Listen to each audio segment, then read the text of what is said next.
有一种关心不是甜言蜜语，只是简单的问一句你在干嘛。这4个字包含了太多的想念，也隐藏了太多的深意。很多时候，爱情不只有甜蜜，还有更多的无奈心酸。一句在吗，包含了多少想你？一句你忙吧，包含了多少委屈？一句放不下你，包含了很多艰辛。一句不打扰你了，包含了多少不舍？不是我太闲，也不是我太无聊，只是我真的太想你，却又不敢打扰你，只能忐忑地问一句在吗？此刻的你是否也一样在思念着我呢？知道你很忙，所以不敢轻易打扰，但是你的每一句回复对我来说真的很重要。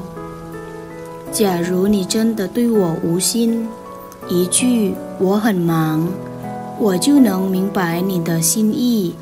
我会对你说你忙吧，从此不再打扰你。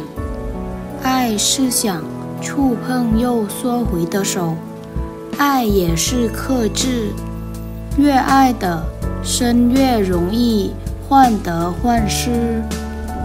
你是否也有过这样的时候？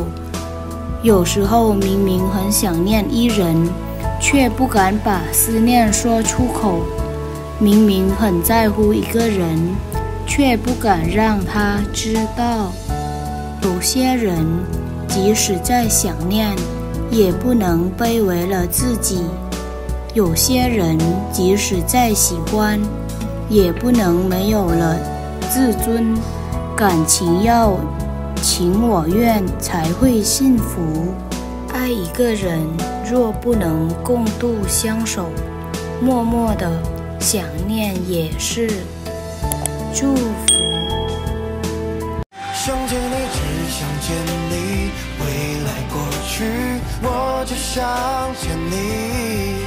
穿越了千个万个时间线里，人海里相依，用尽了逻辑心机，推理爱情最难解的谜。